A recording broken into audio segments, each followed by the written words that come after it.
보물이 되는 지식을 찾아 떠납니다. 펼쳐라 보물지도. 와, 자, 두 분은 조금 뜬금없긴 하지만 뭐 편지, 일기 이런 거 자주 좀 쓰시나요? 초등학교 때 숙제로 써본 일기가 전부이고 네. 편지는 한 번도 써본 적이 없는 것 같아요. 아니 지금 집에 계시는 분께 네. 연애 시절에 뭐 연애 편지도 안 쓰셨어요? 네, 연애 편지를 안 써봤어요. 한 번도요? 네, 그럼 안 돼. 오, 맞춤법 틀릴까봐. 겁나서. 그게 또 신경이 쓰여서 네. 또 뒤에서 그러면 안 돼라고 하셨던 경환 씨는 일기 편지 자주 쓰십니까? 저도 잘 안 씁니다. 네. 저도 어렸을 때 방학 숙제로 뭐 쓰는 거 말고는 별로 안 썼는데 저는 이제 아무래도 이제 노래를 만들면서 네, 노래 가사를 쓰는 그런 것들은 하고 있습니다. 야, 멋있다. 네. 일기와 편지는 자주 안 쓰지만 가사는 종종 쓴다. 네. 좋습니다. 저도 뭐 글 쓰는 걸 평소에 그렇게 많이 하고 있나 좀 반성하게 되는데 오늘 모실 선장님은 무려 글쓰기가 업이신 분이십니다. 한번 바로 모셔볼게요. 선장님 나와주세요. 나와주세요. 네, 반갑습니다. 와, 반갑습니다. 예, 예.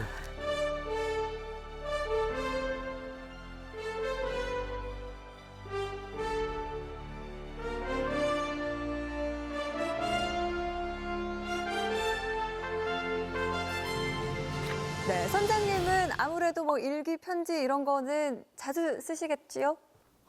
일기는 이제 학교 다닐 때 좀 썼었고요.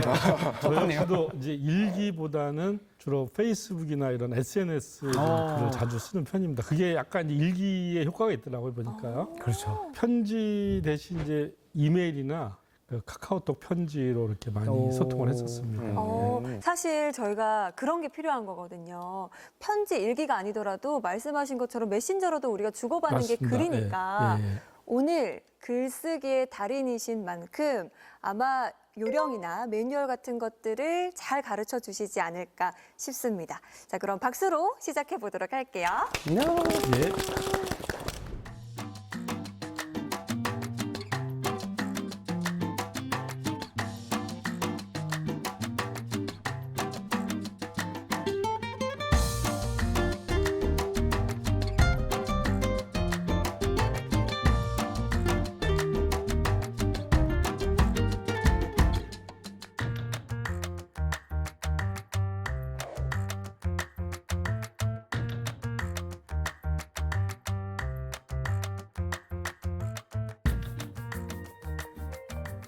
우리가 글을 쓰려고 할 때 제일 먼저 이렇게 맞닥뜨리는 게 있죠, 그죠?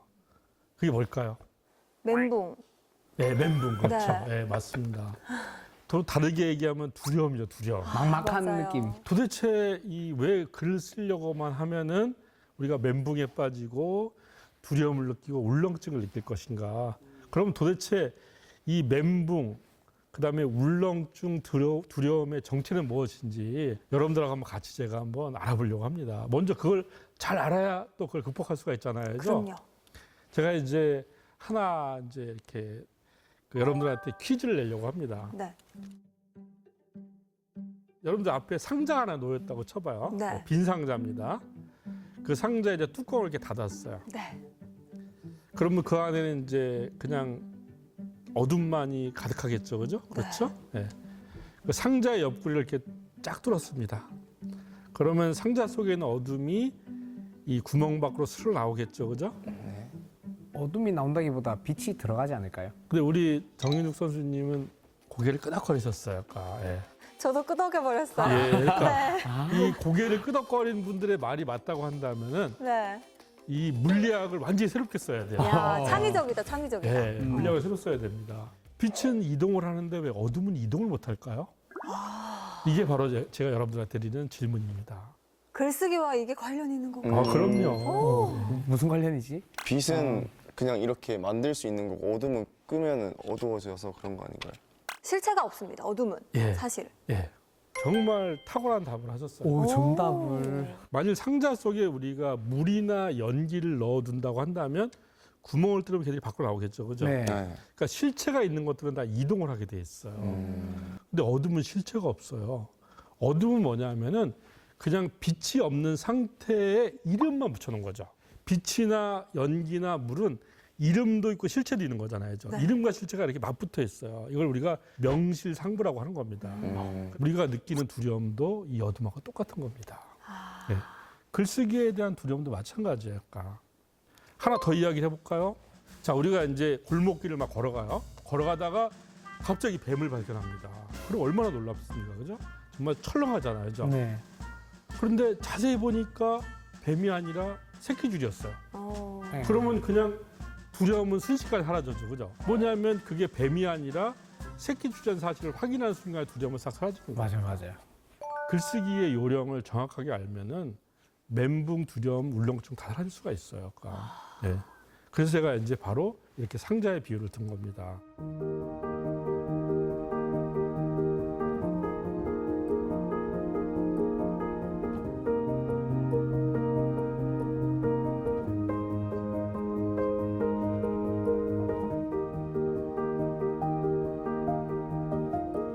자, 그런데 이제 이런 이렇게 두려움이나 이런 편견들이 이게 생기게 된 또 매력이 있습니다. 그러니까 이게 그냥 생긴 게 아니거든요. 그러니까 우리 여러분들 그 학교에 다닐 때 우리 이제 국어 시간에 제일 글쓰기와 관련된 많은 그 공부를 했잖아요. 그죠? 네. 국어 교과서에 제일 많이 실려 있는 게 시, 소설, 에세이, 희곡 이런 것들이잖아요. 그죠? 맞아요. 예. 그러니까 우리는 문학을 통해서 우리 국어를 배운 거예요. 아까. 그 우리나라뿐만 아니라 문명화된 거의 모든 나라는 자기 나라의 문학을 통해서 모국어를 배우게 돼 있어요. 왜냐하면 문학이야말로 이 모국어를 가장 수준 높고 완벽하게 구사한 글이기 때문에 그걸 갖고 우리가 배우는 겁니다. 그건 너무나 좋은 거예요. 그런데 이제 글쓰기의 세계가 문학밖에 없다고 하는 게 이제 안타까운 거예요. 문학을 너무 위주로 하다 보니까 문학은 아무나 할 수 있는 게 아니에요. 맞아요. 예. 예술인들이 할 것만 맞습니다. 같고. 바로 예술입니다. 예술. 예술의 세계는 그냥 내가 노력한다고 좋아지지 않거든요. 사실 재능이 있어야 돼요. 예. 우리 정인욱 선수도 야구 선수를 했잖아요. 네. 재능 없으면 야구 선수 못 하잖아요, 그죠? 그렇다고 하진 못하겠어요. 예술의 특징이 뭐냐면 비반복성이에요. 되풀이되면 안 돼요. 그렇잖아요, 그죠?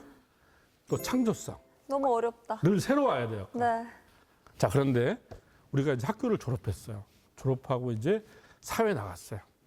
자, 우리 취업하려면 뭐 써야 되죠? 자기소개. 자기소개서 써야 되잖아요. 네. 그죠? 또 회사 들어가면 뭐 써야 돼요?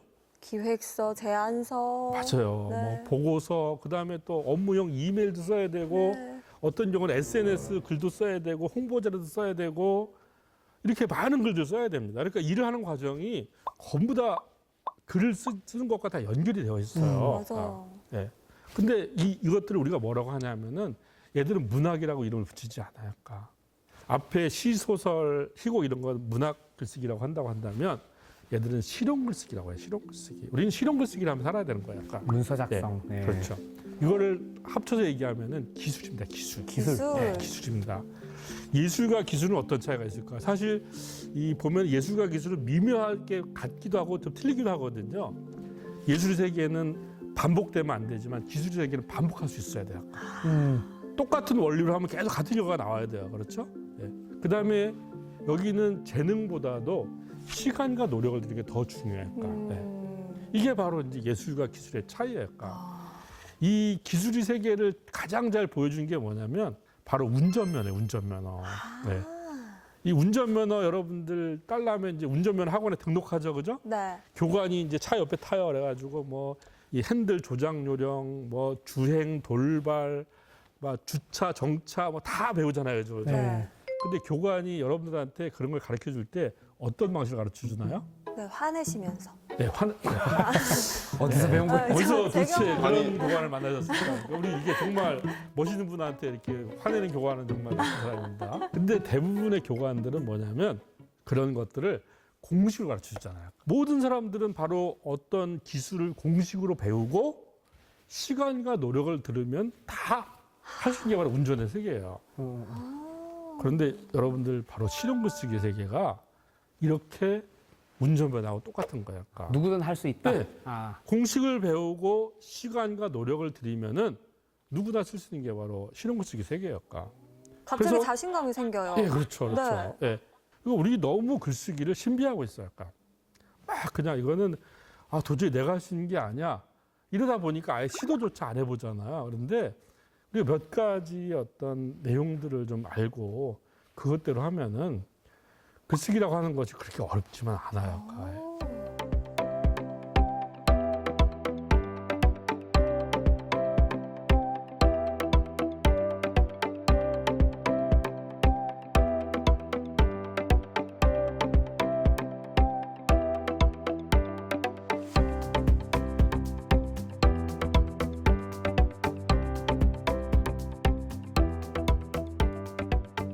제가 삼다 이야기를 합니다. 삼다. 이 삼다 하면은 삼다. 떠오르는 게 뭐죠? 삼다 하면은 제주도. 그렇죠. 제주도 삼다도 그렇죠. 근데 제가 말한 삼다는 이제 제주도의 삼다가 아니라 중국의 송나라의 이제 문인이자 정치인이 있어요. 이 사람이 구양수라는 사람인데 이 사람이 이제 글을 잘 쓰기 위해서 세 가지를 잘해야 된다고 이야기를 한 겁니다. 세 아마 가지를 여러분들 잘해야 옛날에 학교 다닐 때 배웠을 거예요. 맞아요. 이게 시험 문제도 나왔었어요. 약간. 맞아요. 그래서 자꾸 그렇게 하시면 안 돼요. 저 학교에서 안 배웠어요. 아무것도. 예. 죄송합니다. 저 여기서 다 배우고 있어요. 예, 예. 좋습니다. 여기서 새로 배우면 되지. TBC. 자, 아무튼 이제 구양수에 삼다가 있는데 삼다가 뭐냐면 첫 번째는 많이 읽으라는 거예요. 다독. 다독. 다독. 그 다음에 다작, 다작. 많이 써라. 다작 많이 써라. 다상량은 다상량. 이게 이제 많이 생각하라는 뜻이에요. 많은 생각. 어찌 보면 너무 뻔한 얘기 같은데 이게 이제 이 동양권에서는 글 잘 쓰는 어떤 비법으로 그러니까 1000년 넘게 이렇게 이제 전해져 온 내용들입니다. 맞아. 근데 저는 과연 다독, 다작, 다상량만 해서 과연 글씨가 좋아질까? 이거에 대해서 좀 의문을 갖고 있어요. 그래서 하나하나씩 제가 한번 저의 이야기를 한번 해보려고 합니다. 사실 직장인들이 책 하나 읽으려면은 막 일주일도 걸리고 어떤 경우 한 달도 걸리잖아요. 그렇죠. 그렇죠? 네. 그렇게 해서 고생해서 책을 읽는데 남는 게 별로 없죠. 기억이 그렇죠? 안 나요. 네. 별로 남는 게 없어요. 그냥 읽다가 꽂히는 것만 이렇게 그냥 파편적으로 머릿속에 남잖아요. 그죠? 예. 이렇게 생각하면 이제 그냥 책을 읽을 필요가 없겠네. 괜히 시간만 들이고 뭐 읽을 필요가 있어. 이렇게 생각하지만 책이라고 하는 건 독서는 이제 콩나물 키우기하고 비슷합니다. 자, 우리 콩나물 씨루에 물을 주면 어떻게 되죠? 물이 나오죠. 쭉 빠지죠. 그죠? 네. 네. 그렇지만 남아있는 습기가 콩나물 키우잖아요. 그죠? 책을 읽고 나면은 정말 콩나물 씨루에 물 빠지듯이 다 없는 것 같아요. 그런데 얘들이 그래서 머릿속에 남아있는 거예요. 그래서 우리의 생각을 깊게 하고 지식을 넓게 하는 이런 작용을 해요. 그러나 이제 그럼에도 불구하고 이 읽는 것이 곧 쓰는 거로 이어지지 않습니다. 맞아요. 단순하게 읽는 행위로만은 그게 안 돼요. 그러니까 읽는 행위에 무엇이 붙여져야 되는데 그게 바로 이제 글쓰기의 매뉴얼에 해당되는 것들. 그러니까 글쓰기의 매뉴얼을 잘 알아야만이 읽어도 의미가 있어요. 그건 마치 뭐에 비유할 수 있냐면은 지도와 내비게이션에 비유할 수가 있어요. 자, 책을 읽는 거는 이제 여행을 하는 것과 비슷해요. 자, 근데 로마를 갔는데 내가 지도도 없고 내비게이션도 없어요. 그냥 가면서 여기가 뭔지 그거만 알까. 이건 콜로세움이네, 이건 판테온이네 이렇게만 알게 되고 그냥 이렇게 내가 보는 것만 기억을 해요. 자, 이렇게 하는 여행과 내가 지도를 갖고 여기 지금 보니까 판테온에서 가까운데 트레비 분수가 있고 뭐가 있고 이렇게 지도나 내비게이션을 갖고 여행을 한 것과 어떤 차이가 있습니까? 헛걸음을 얼마나 하느냐 차이가 그렇죠. 많이 네, 있을 그렇죠. 것 같아요. 그리고 네. 또 이 로마라고 하는 전체의 어떤 구조 속에서 하나하나를 이해하는 것과 그게 없이 이해하는 것과 다르겠죠. 그죠? 그렇죠. 그렇죠. 우리는 사실 지금 독서를 내비게이션과 지도 없이 여행하는 거가 똑같이 하고 있는 거야. 약간. 보는 것만 지금 기억이 하는 겁니다. 보는 것만 기억이 나고 책의 전체가 보이지도 않아요. 약간. 그렇잖아요. 약간. 근데 바로 무엇을 하면은 바로 책의 지도가 보이는 거죠. 내비게이션이 보이는 거예요. 약간. 그게 있어야만이 비로소 그것이 글쓰기로 이렇게 연결이 되는 겁니다. 네. 우리가 글쓰기로 어떤 독서를 연결하려면은 그냥 읽어서 되는 것이 아니라 지도와 내비게이션을 갖고 독서를 해야만이 글쓰기로 연결이 되는 거예요. 약간.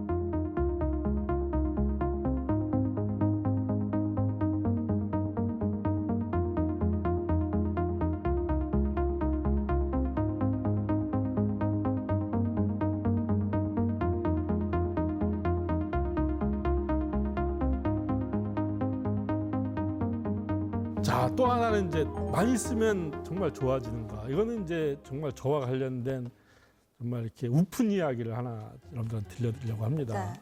제가 이제 그 청와대에서 근무를 했었거든요. 오. 네. 거기 직원들이 체력 단련을 하는 그 건물이 있어요. 오. 연무관이라고 하는 건물입니다. 이 한 25m짜리 풀 그 수영장이 있어요. 네.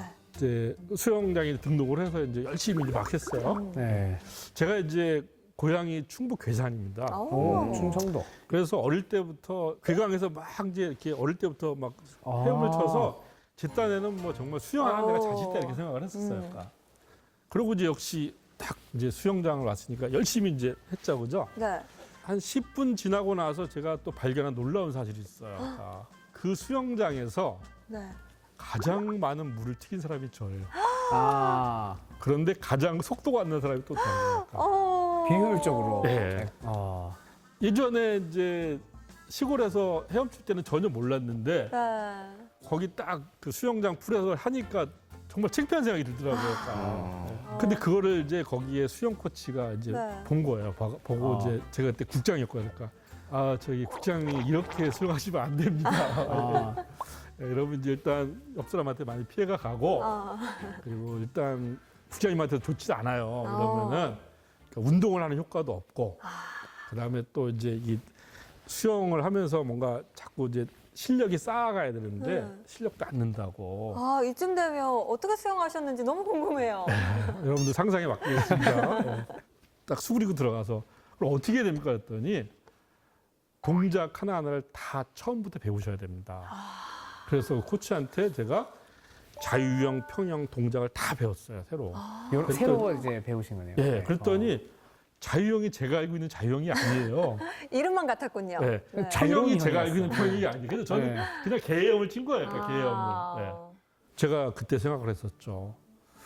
아, 내가 만일 이 코치한테 수영법을 배우지 않았다고 한다면 내가 아무리 수영을 열심히 한들 그게 무슨 의미가 있을까? 그렇죠, 그죠? 그러니까 글쓰기 세계도 마찬가지예요. 무조건 많이 쓴다고 좋아지지 않아요. 무조건 많이 썼는데 오히려 안 좋은 습관들이 생긴 사람이 더 많아요. 글쓰기의 그 어떤 원리를 모르고 그냥 무작정 열심히 한다고 좋아지지 않아요.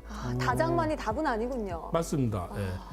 제가 주변에서 많이 봐요. 그러니까 정말 SNS에 매일 글을 올리고 그런 사람들도 보면은 어떻게 이렇게 한결같이 못 쓸까.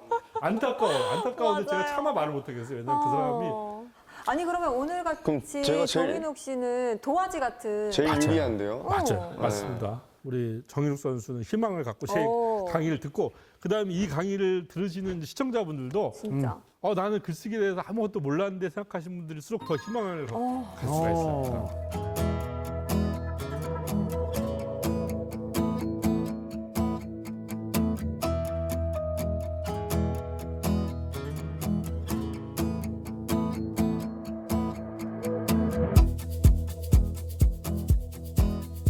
자, 마지막에 이제 다상량이에요, 다상량. 다상량. 자, 생각을 많이 하면 잘 쓸 수 있을까요?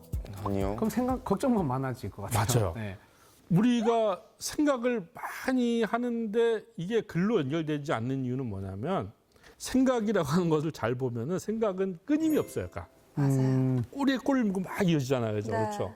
근데 이게 생각이 이제 뭔가 글이 되거나 뭔가 생산적인 행동으로 이어지려면은 이 생각을 그러니까 결론을 내려야 돼요. 그러니까. 네. 우리는 이 결론을 가결론이라고 합니다. 왜냐하면 이게 결론이 한 번 끝나는 것이 아니라 이렇게 해보고 또 틀리면 또 해보는 거예요. 그러니까 늘 가결론을 내는 거예요. 가결론을 내리지 않는 생각은 뭐냐? 망상이 되는 겁니다. 네. 생각이 많은 사람일수록 더 잘못된 판단을 하고 그리고 그럴수록 인생이 피폐해집니다. 그러니까 우리는 어떻게 되냐면 생각을 하잖아요. 네. 길게 하는 것이 아니라 생각을 해보고 이렇게 한번 해보자. 스스로 결론을 내리는 거예요. 그리고 행동해보면 내 생각이 맞아 틀리는지 검증할 수 있죠. 그죠? 그 다음에 또 생각을 하고 이런 식으로 계속 해야 되는 거예요. 생각에 좀 마침표를 찍을 줄 알아야겠네요. 맞습니다. 좋은 표현입니다. 정말 카피에 카피. 근데 생각도 이것도 이제 구조가 있어요. 그냥 막 생각하는 것이 아니라 하나의 구조가 있어요. 이 모든 지금 읽기, 그 다음에 쓰기, 생각하기 이 세 가지를 바로 관통하는 것들이 있습니다. 뭔가요? 그게 뭐냐면 바로 구성입니다. 구성. 즉 모든 글, 모든 생각에는 우리가 집처럼 한 채의 집이 들어가 있어요. 자, 집을 보세요. 집을 보시면은 지붕이 있죠, 벽이 있고, 창문이 있고, 대문이 있고, 기초가 있죠, 그죠? 네. 일종의 우리가 이걸 구조물이라고 하죠. 구조물, 그죠? 이 구조물은 이제 어떤 힘의 역관계 이런 거에 따라서 딱 균형을 이루는 거잖아요. 글도 마찬가지야. 글도 이런 구조물이 있어요. 아까 이 구조물을 이해하고 독서를 해야, 이 구조물을 이해하고 글을 써야, 이 구조물을 이해하고 생각을 해야지 비로소 이것이 글쓰기에도 도움되고 우리가 실제로 인생을 살아가는 데 도움이 되는 거예요. 아까.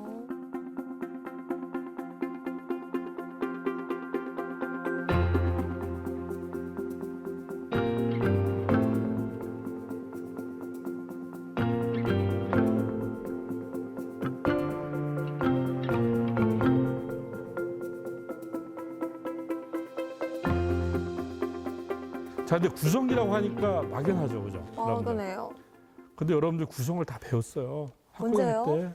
다 배웠어요. 오.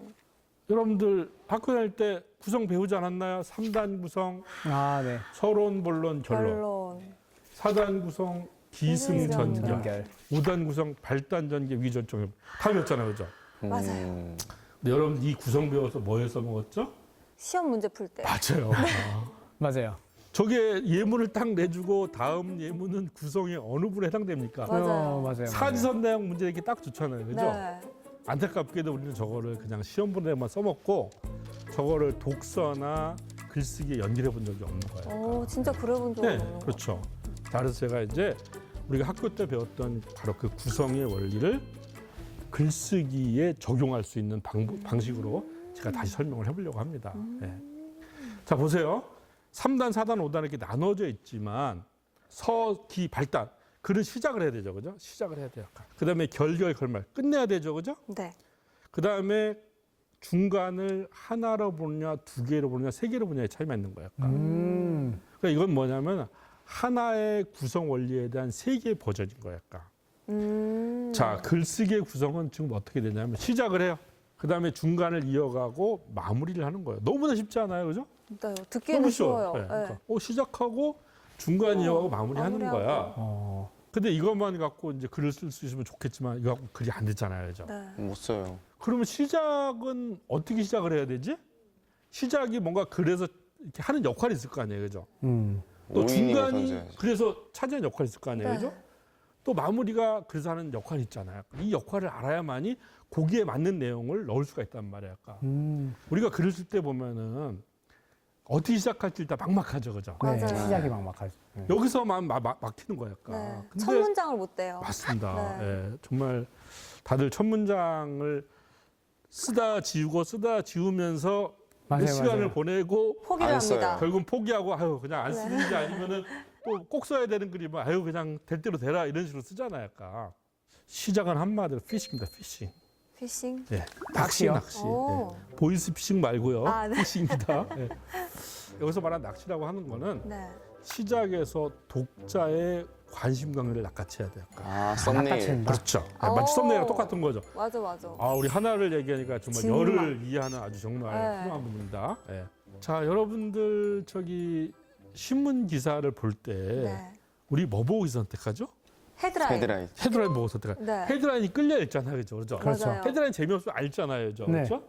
자, 헤드라인을 읽었어요. 그런데 읽다가 이제 신문 기사를 한 30초쯤 읽다 보면 여러분들 머릿속에서 갈등이 생기죠? 계속 어떤 갈등이 읽을까 생겨요? 말까? 읽어 말아 이걸. 맞아. 네. 끝까지 읽어 아니면 읽다가 말어. 네. 고민이 생기죠, 그죠? 네. 그러니까 어떤 거는 끝까지 읽고 어떤 거는 읽다가 중간에 이제 안 읽잖아요. 안 읽고 네. 다른 기사 또 넘어가잖아요, 그죠? 네. 이걸 결정하는 게 뭘까요? 이게 바로 피싱인 거예요, 아까. 예.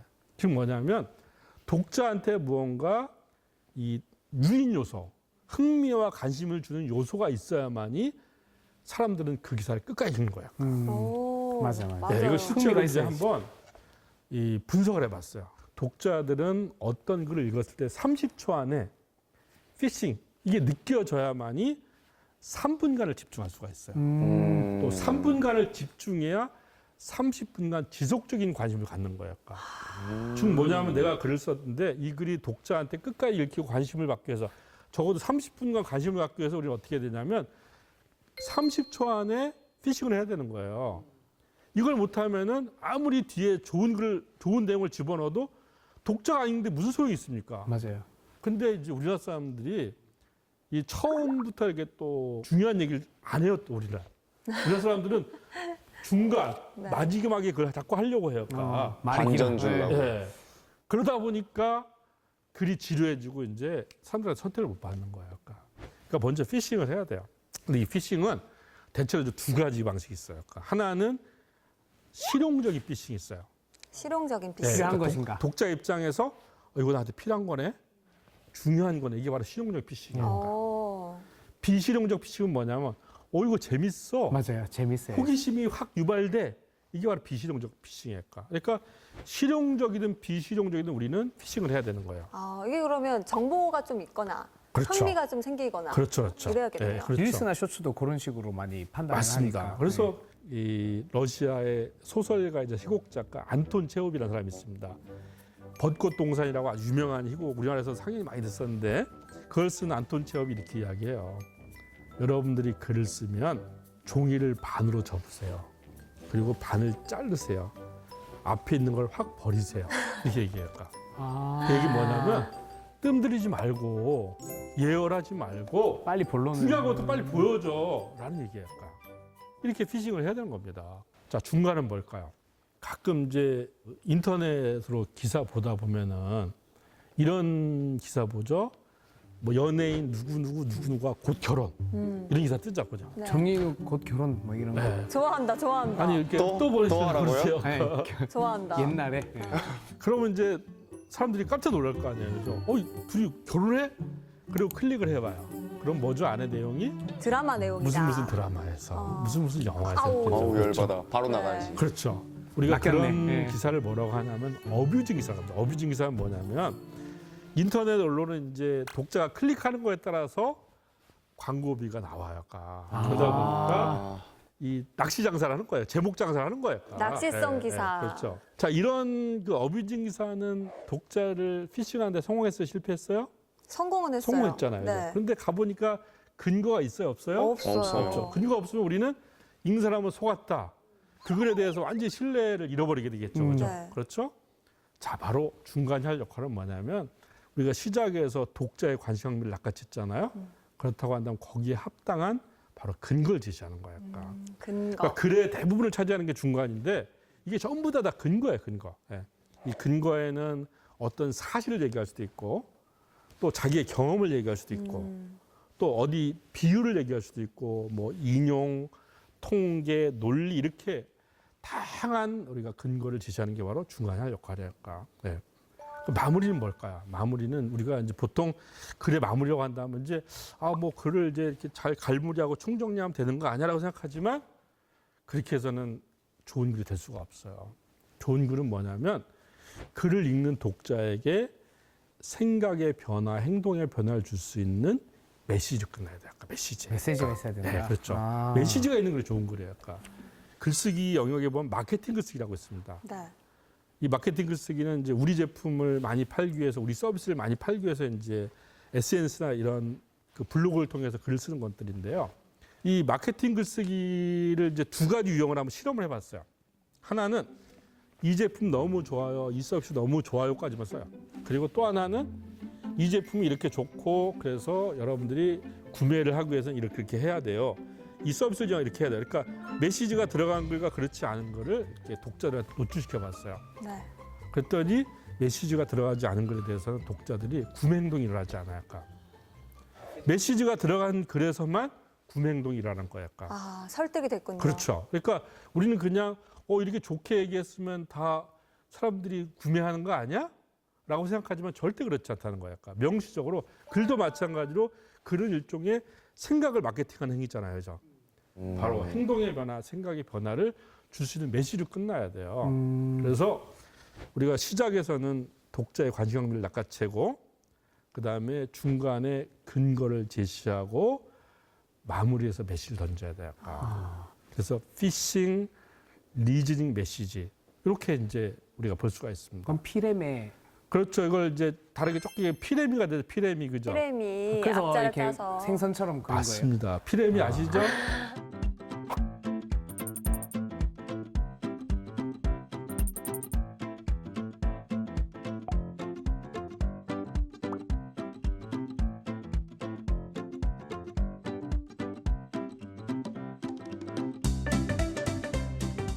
그래서 여러분들이 이제 이렇게 피싱, 리징, 매치를 생각하면 돼요. 그런데 이걸 사실 저는 이제 처음부터 이렇게 쓰라고 여러분들한테 말씀드린 게 아닙니다.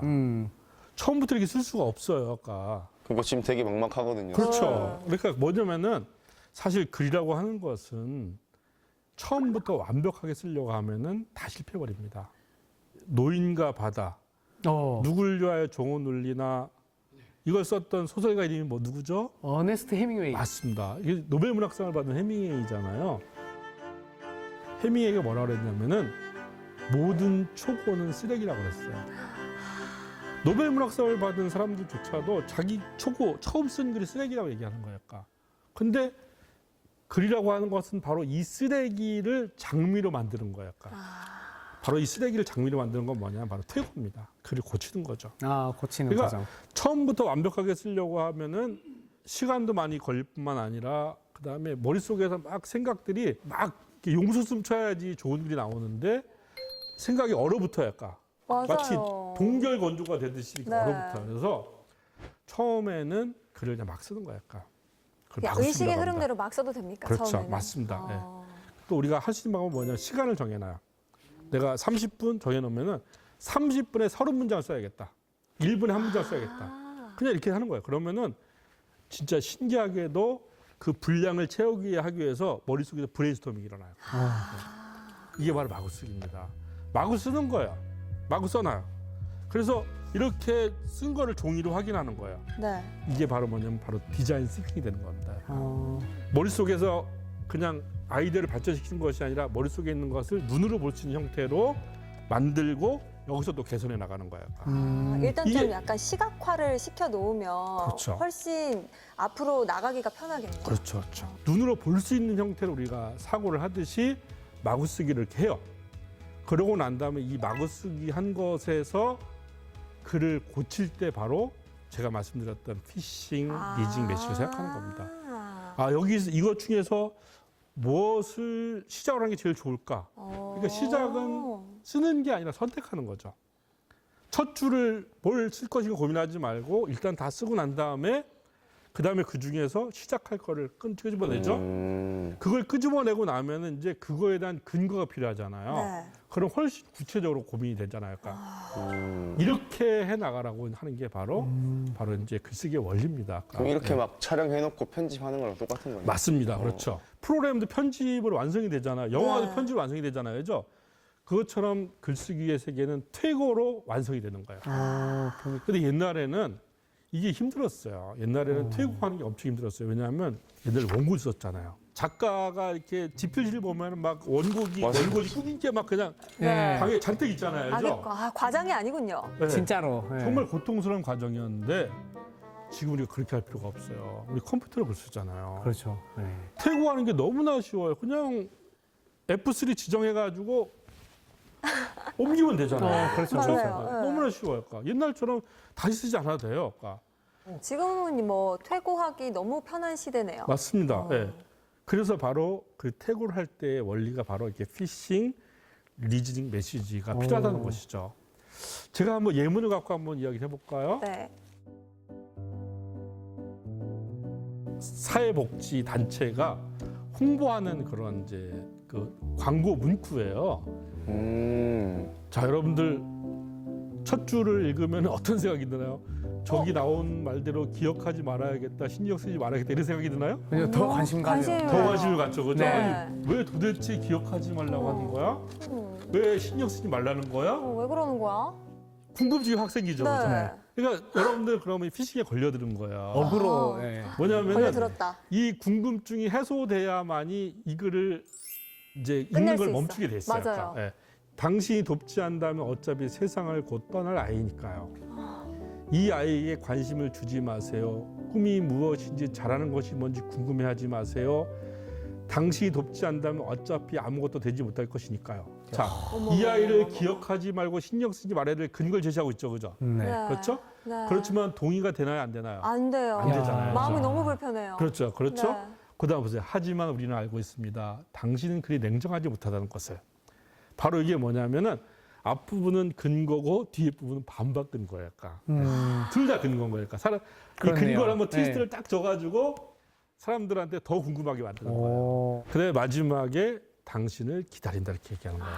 뭐냐면 메시지까지. 후원해달라고. 사람들한테 후원을 하고 싶은 마음을 불러일으키게 하는 거죠. 그러니까 이건 굉장히 우리나라 유명한 어떤 사회복지 재단의 이제 이야. 광고 문구예요. 그러니까 이 한 편의 글 속에서도 그냥 우리가 보기에는 그냥 뭐 그러네 이렇게 하지만 이 안에 바로 그런 피싱 리징 메시지라고 하는 게 다 적용이 되는 거예요. 구성이 딱 있네요. 예. 여러분들 집에서 혹시 신문을 보거나 신문에 보면 칼럼 같은 거 있잖아요. 네. 그죠? 아니면 또 책꽂이 혹은 에세이 같은 게 있으면은 빼보세요. 어떻게 피싱을 하고 있는지. 어떻게 리즈닝 근거를 제시하고 어떻게 메시지를 하는지를 보실 필요가 있어요. 그래서 이런 식으로 독서를 하고 이런 식으로 글을 써야 되는 거예요. 그러니까 한 편의 글을 볼 때. 여러분들 그래서 책을 볼 때 무엇보다 중요한 것이 책에서 머릿말과 목차와 책 띠지에 있는 정보를 잘 봐야 됩니다. 전체 틀을 예, 알려주는. 그게 바로 피싱, 리즈닝 메시지를 담고 있는 것들이에요. 근데 요즘에 보면요. 말을 바로 활자로 만들어주는 어플리케이션이 많이 있어요. 구글의 독스라고, 구글 독스도 있고, 근데 네이버에서 만든 크로바노트라고 있어요. 그걸 이렇게 대고 하잖아요. 거의 정확도가 한 80%예요. 그래서 저는 이제 어떤 분들은 말을 할 때 훨씬 더 조리 있게 잘하는 사람도 있어요.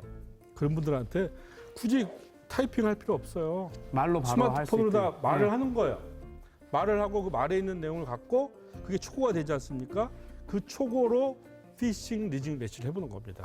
왜냐하면 이미 그 내용이 있기 때문에 그걸 조합하는 건 어렵지 않잖아요. 그죠? 네. 그렇죠. 그리고 혼자 말하기가 그러면은 말이 잘 통하는 친구하고 이렇게 대화를 하면 돼요. 아까 우리가 대화를 할 때 우리 뇌가 정말 많이 활성화가 되거든요. 네. 정말 막 이렇게 기발한 생각들이 많이 나오게 됩니다. 그래서 그냥 이렇게 켜놓고 그냥 녹음만 해야 돼요. 녹음을 해놓고 이 녹음한 파일을 나중에 크로바 노트에다 입력하면 걔들이 다 글자로 풀어져요. 점점 이제 그게 가능하고요. 또 하나 이제 제가 요즘에 주목하는 것은 바로 챗GPT입니다. 네. 제가 챗GPT로다 글을 많이 쓰고 있어요. 그러니까 여러분들이 한번 챗GPT에 들어가셔서 내가 쓰고 싶은 내용들을 프롬프트로 이렇게 질문을 잘 해보세요. 그러면은 얘들은 어떤 장점이 있냐면 새로운 생각을 말하진 않아요.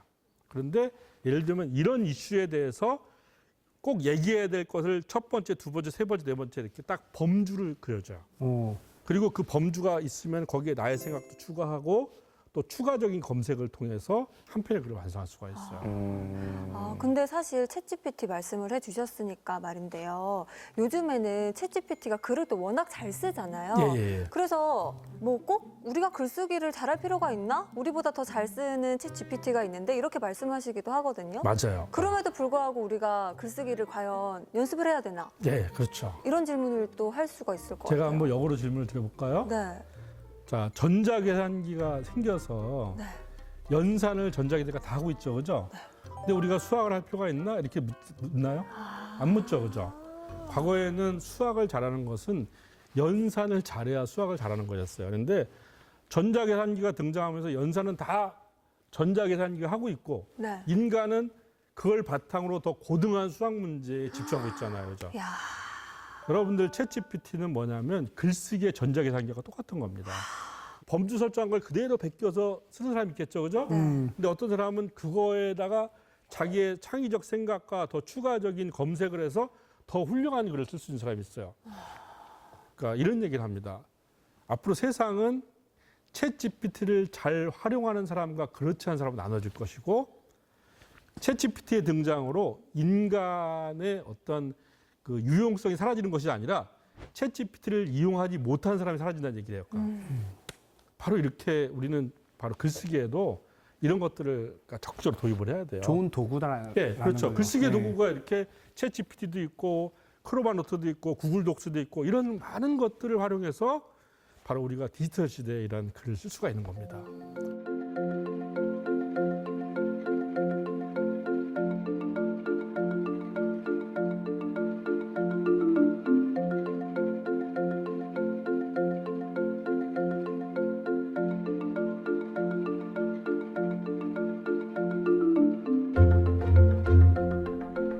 이제 마지막으로 이제 여러분들한테 네. 바로 이제 구성의 원리를 알았다고 한다면 글 속에서 이제 무엇을 쓰고 무엇을 쓰지 말아야 될지에 대한 이야기를 좀 해야 되잖아요, 그죠? 그러니까 이 글이라고 하는 것은 우리의 생각들이 굉장히 많단 말이에요.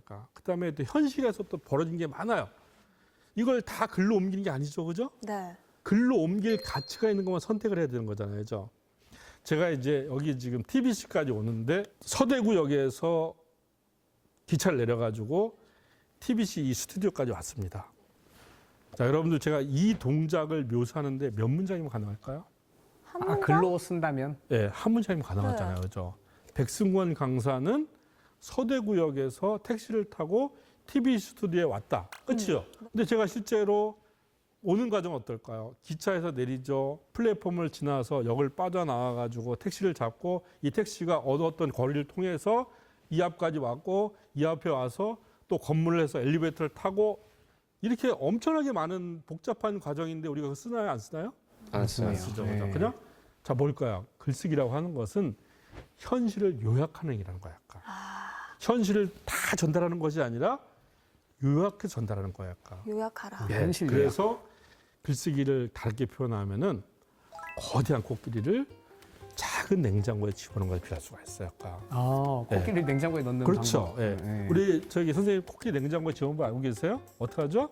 문을 연다, 예. 코끼리를 넣는다, 예. 문을 닫는다. 예, 이로써 우리 선생님은 아재로 인정됐습니다. 원래 이거는 저 같은 아재들만이 아는 일입니다. 자, 근데 이제 현실적으로는 코끼리 냉장고에 집어넣을 수가 없잖아요. 그렇죠. 네. 예. 결국은 우리가 선택할 수 있는 것은 코끼리 냉장고에 들어갈 사이즈만큼 잘라서 넣을 수밖에 없어요. 토막. 예, 잔인하긴 하지만 이렇게 코끼리 냉장고에 집어넣는 것을 우리가 다르게 얘기하면은 핵심을 요약하는 거라고 이야기할 수가 있어요. 자, 핵심. 자, 핵심은 어떻게 요약이 될까요? 여러분 사과를 반으로 딱 잘랐어요. 네. 그러면 이제 그 가운데 사과씨가 있죠, 그죠? 네. 그 다음에 사과씨를 둘러싸고 넓게 과육이 있죠, 그죠? 네. 그릇에게도 사과씨가 있고 과육이 있어요. 바로 이 사과씨를 우리는 핵심이라고 합니다. 그 다음에 이 과육을 바로 참조라고 합니다. 참조는 핵심을 더 풍부하고 자세하게 전달하기 위한 거야. 바로 전달력과 이해력을 높이기 위한 게 바로 이 과육이에요. 자, 여기서 여러분들 사과나무는 도대체 왜 사과 열매를 맺을까요? 인간한테 맛있는 과일을 주기 위해서 열릴까요? 아니요. 절대 아니죠. 왜 그럴까요? 동사를 만들기 사과나무니까. 위해서. 그렇죠. 자기 씨앗을 널리 퍼뜨리려고 하는 거잖아요. 그죠? 그냥 씨앗만 열매 맺으면 똑 떨어지고 말 거 아니에요. 그죠? 근데 여기에다 맛있는 과육을 입혀서 사람과 동물이 이걸 먹게 하고 그래서 널리 퍼뜨리는 거잖아요. 약간. 그렇죠. 사실 목적은 씨앗이지만 과육이 있음으로써 이게 이 목적이 더 널리 퍼지는 수단이 되는 거잖아요. 네. 글쓰기도 똑같습니다. 자, 여러분들 책이 왜 이렇게 두꺼울까요? 핵심이 많아서 두꺼울까요? 설사 1000페이지 가까운 벽돌 책이라고 하더라도 네. 핵심은 A4 용지 한두 장이면 다 가능해요. 아, 그런데 얘들이 두꺼운 이유는 뭐냐면 독자가 이 핵심을 풍부하고 자세하게 이해하도록 하기 위해서 참조를 많이 넣어서 두꺼워진 거야. 아까. 또 하나, 회사 안에서 우리가 글을 쓸 때가 있잖아요. 그죠? 네. 회사 안에서 보고서, 기한서, 이메일 이런 거 쓰잖아요. 여기 있는 글쓰기는 어떨까요? 여기도 참조를 많이 넣을까요? 아니요? 짧게. 여기 용건만 쫙. 여기는 용건만 간단히 핵심만 얘기해봐 이렇게 하잖아요. 그죠? 네. 왜냐하면은 업무용 글쓰기라고 하는 것은 신속성과 효율성이 중요하거든요.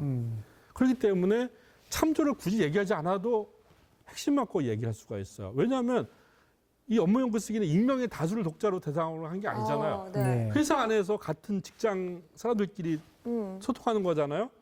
정보를 공유하고 있고 업무에 대한 이해도가 높은 사람들끼리 소통하잖아요.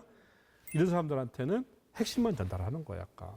우리가 글을 누구와 소통하느냐에 따라서 우리는 핵심만 전달할 수도 있고 참조를 많이 넣을 수 있는 거야. 아까. 근데 중요한 건 뭐냐면 핵심이 무엇이 참조가 무엇인지를 잘 알아야만이 이게 가능하겠죠. 맞아. 그죠? 자, 그래서 이제 핵심을 한번 설명해 보면요.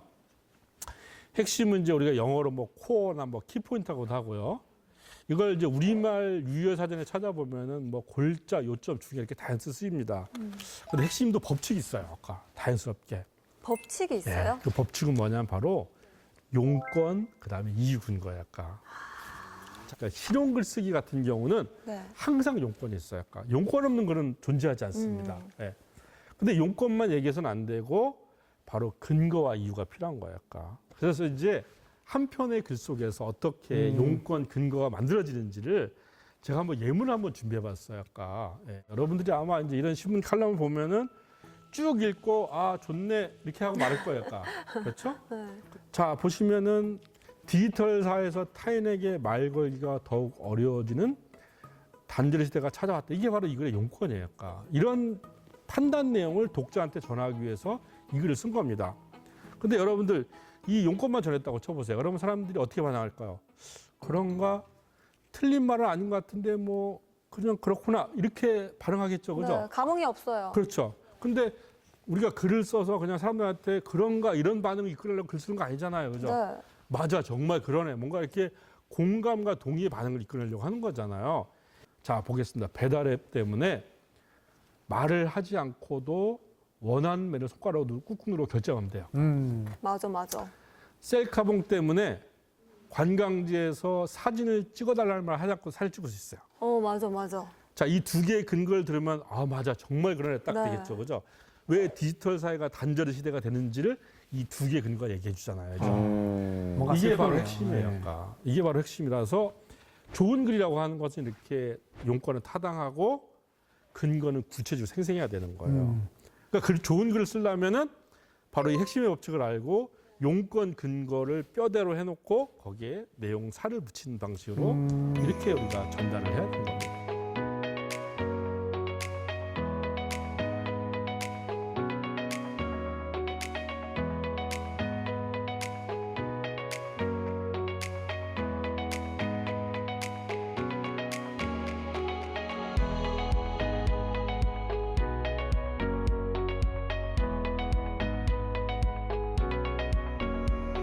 그러니까 좋은 글이라고 하는 것은 문장을 잘 쓰는 글이 아니에요. 저 사람 정말 글 잘 쓰네.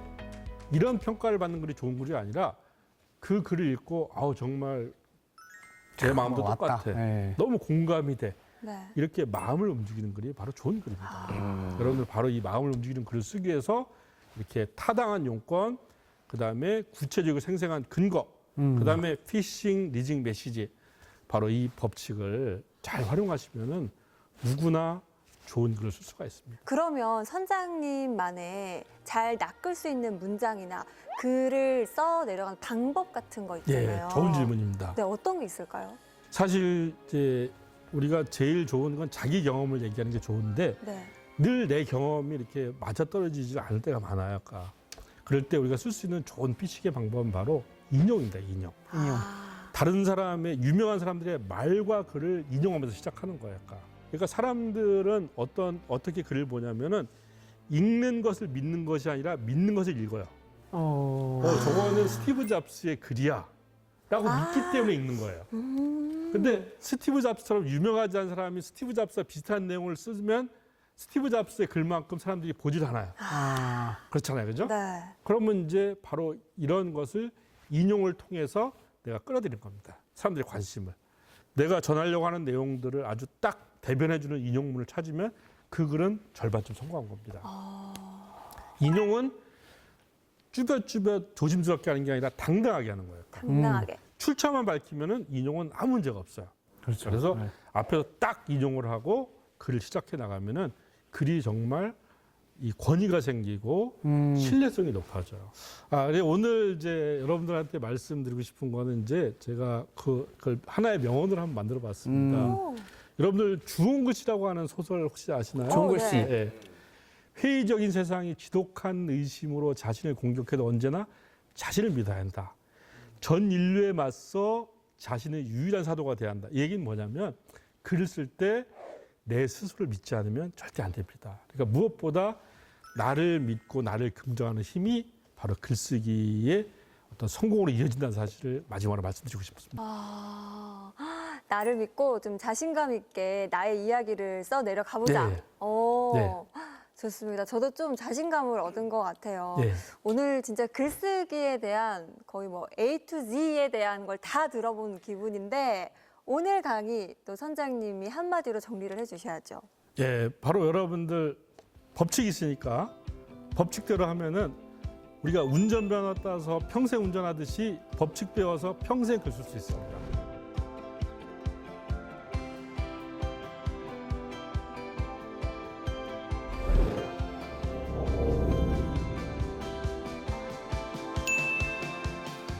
오늘 진짜 선장님이랑 글에 대한 막연한 두려움을 좀 깰 수 있는 시간이었는데 어떻게 인욱 씨 좀 깨졌나요? 오늘 일과 네. 이렇게 한 거 그리고 전 시간에 배웠던 내가 나를 보는 게 아니고 뭐 선장님이 저를 본 것 같은 그런 스마트폰이 느낌으로 네, 보든지 그런 느낌으로 한번 네.